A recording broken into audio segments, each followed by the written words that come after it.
So in this video, we're going to talk about the 5 bank accounts that I think every independent hairstylist should have, and then I'm going to break down which of these 5 that you should have if you're a commissioned stylist. Being a hairstylist, whether you're employed or self-employed, is so much different than so many other careers that you could have.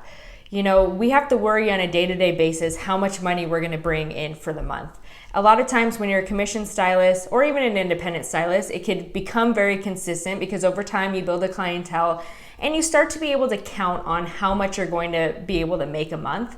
But especially when you're first starting out, it can be very unpredictable. And even if you've been doing it for a very long time, you could experience slow periods. For example, maybe during COVID-19, you experienced a period where you didn't know how you were going to make rent because you weren't able to work, or if you were able to work, it was so difficult to work that it cost you so much time and resources just to be able to take a single client that it was hard to even really see a profit or generate a good enough income compared to what you were able to generate before. So the way that I've been able to manage financial stress is by having a great financial plan. So today I'm going to share with you bank accounts that I think every hairstylist should have in order to kind of have a more stress-free financial life. So thank you so much for listening. Keep watching. And also, before we get started, I wanted to let you know I have a brand new free product for you guys. So if you're thinking about becoming an independent stylist, this is something that you're going to want to grab. I'm going to give you a comprehensive checklist and explanation of everything that you need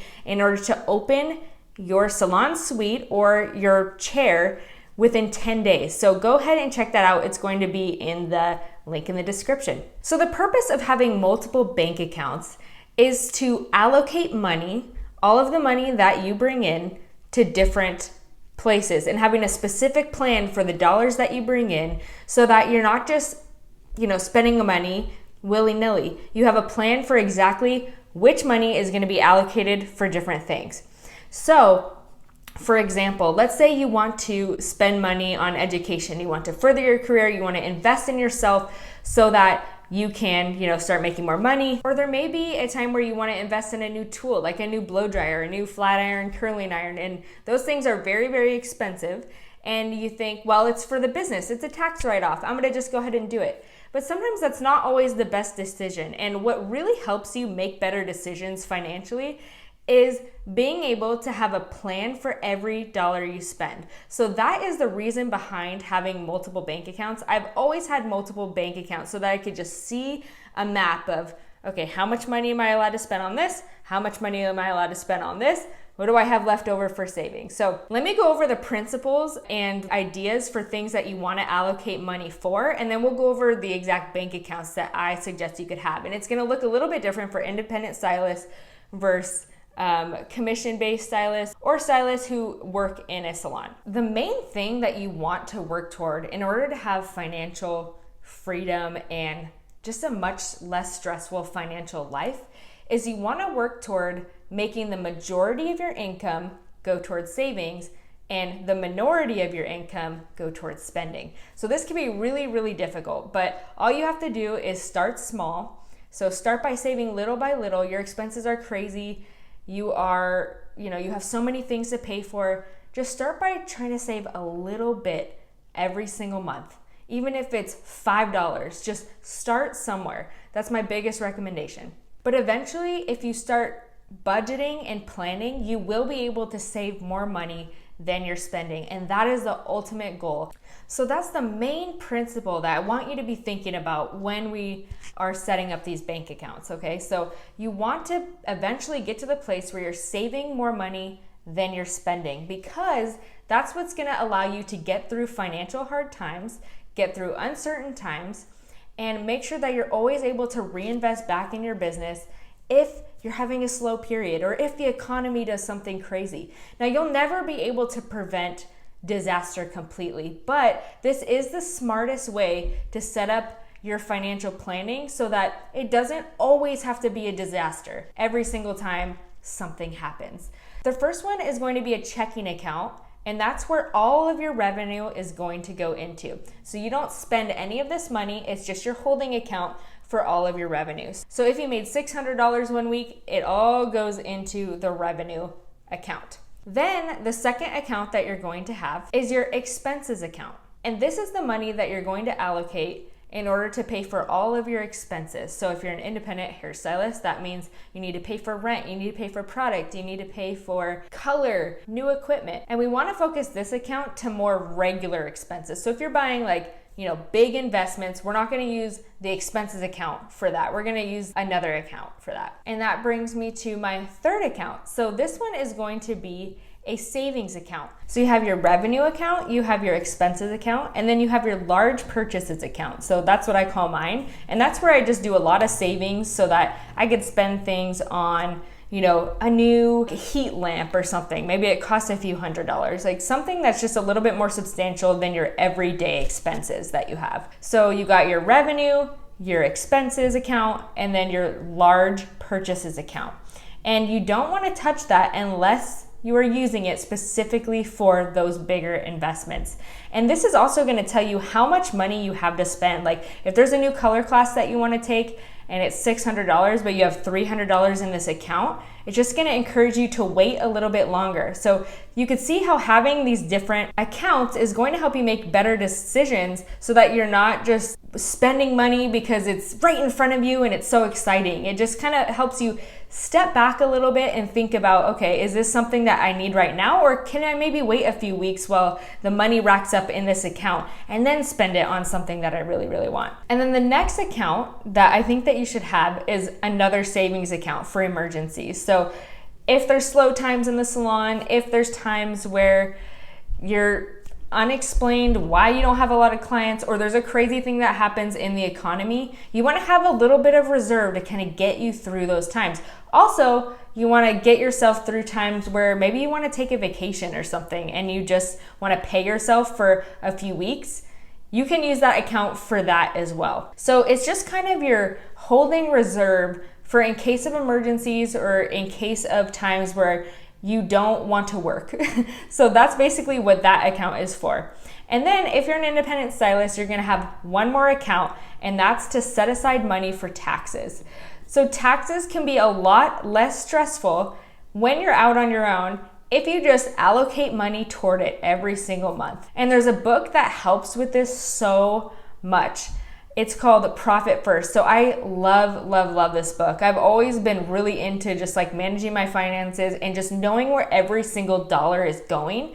And when I came across this book, it really helps to have a solid plan for doing this. So you can go crazy with all different kinds of accounts. But the main point that kind of drives the whole idea behind this book is Parkinsons Law. So I don't know if you've ever heard of this law, but we know about the law of supply and demand. So if supply goes down, then demand goes up. But that's true for the economy, but when it comes to personal spending habits, it's a little bit different. Parkinsons Law says that if you have a certain amount of money, the demand will rise to meet the supply. This is a great example. So when you shop at Costco and they have these really big quantities of stuff. Like for example, I go to Costco for diapers a lot because they have these big quantities. Well, Parkinson's Law says that I'm going to go through more diapers simply because there is such an abundance of them.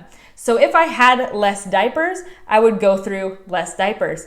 And I do see myself making decisions that way. Once I read this book, I started to kind of think about this a little more. I have more of a scarcity mindset if I'm like, okay, I have 5 diapers left. I'm gonna wait till that diaper is a little bit more full until I change them. So the same thing kind of works with financial allocation too. So if you have a certain amount of money in a bank account, you look at that money and you say, okay, do I have enough to spend on this thing that I want that's right in front of me, whether it's education, a new tool, something like that. Do I have enough to spend on it? And if the answer is no, you might look for another educational opportunity that's going to be in line with the budget that you have. And the answer is yes, then you have the freedom to spend it because that's what the money was allocated for. And you know that you're not going to lose profit and you're not going to lose income and you're not going to be able to pay your main expenses. So that is such a groundbreaking idea. And I learned that from the Profit First book, which I'll link that in the description below if you guys are kind of wanting to check that out. What that book will really help you with is determining like what percentages of your income you're going to put in each of these bank accounts. But Overall, it is so important to allocate money and to have a plan for every single dollar that you spend. You're gonna have so much less stress in your life. You won't have surprises when it comes to pay your taxes. You're not gonna be like, oh my gosh, I didn't set money aside to do this. Now I owe the IRS $20,000. You're not gonna have surprises like that if you are allocating your money right as it comes in. And in the book Profit First, they actually teach you, a schedule for allocating the money. So I like to do it on like a 2-week schedule, almost like a regular paycheck. But this is how you just kind of pay yourself when you're an independent hairstylist. So I wanted to go to, if you're a commissioned hairstylist or you work at a salon, it just becomes a lot easier. So you want to do the same thing. You want to make sure you're still allocating money, but you won't need the tax account and you won't need the expenses account. You still want to create those 2 savings accounts for like large expenses and then emergency or like vacation fund. So if you are a commissioned stylist working in a salon, you're not independent, you're going to have 3 accounts. And you could always have more. Like I said before, the more the better. Like if you have a specific plan for each little chunk of money, that is just the best thing you could possibly do. But that could be overwhelming at first. So the more the better, but let's start with 3. So you want to have your revenue. So all the money, income, all the money that you're bringing in. And then you want to have your savings account. You want to have your large purchases account. So that's when you want to spend money on education or you want to get a new tool. And then you also want to have your kind of emergency/vacation fund. So there's 3 accounts. Those can all be allocated into even more accounts. Start with those 3, and then whatever money that you have left over after allocating all of the money into those specific accounts, that's the money that you have left over to spend, as your income. But everything else you want to save. Now, at first, it can be very difficult because our habits are typically that we spend everything we need to spend and then we just save what's left over. But if you have the mindset of I'm going to save first and then spend whatever's left, you end up just setting yourself up for way more success and way less stress. So you want to try to have that mind shift when you are setting up these bank accounts. And the last thing that I want to say about setting up multiple bank accounts is you want to look at the bank that you are setting up these accounts with, and you want to make sure that you're not getting charged fees. So before you set up accounts, look at what the fees are for setting up the accounts. If you have a business checking account or if you set up yourself as a business with the bank, usually there's a lot less fees because typically there's higher volumes of money going through business accounts. So typically there's a lot less fees associated with it. So you can make transfers. You don't have to have a minimum left in your account, things like that. But those are just stuff that you want to check with your bank before you set up the accounts, because the last thing you want to do is get in there, you set up all of these accounts, it's a lot of work, and then you find out, oh shoot, I didn't have this monthly minimum in this account, so now I'm gonna get charged a $6 fee or whatever. So you wanna make sure that you just kind of understand the rules before you set up the accounts and choose the bank that's gonna be the most beneficial for you. Banks are, highly competitive, so they're always doing different things to try to win customers. Sometimes there's student incentives, sometimes there's small business incentives. So you wanna look into those things before you start establishing your bank accounts. So if you want to dig deeper into this subject, I definitely recommend getting that Profit First book.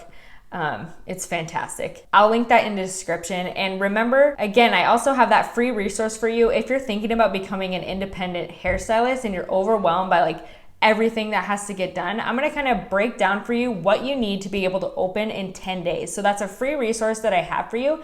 So go ahead and look for that in the description below as well. So I'm curious before you go too, is having multiple bank accounts something that you're already doing, or it's something that you're curious about trying now that I've kind of explained all the benefits of it?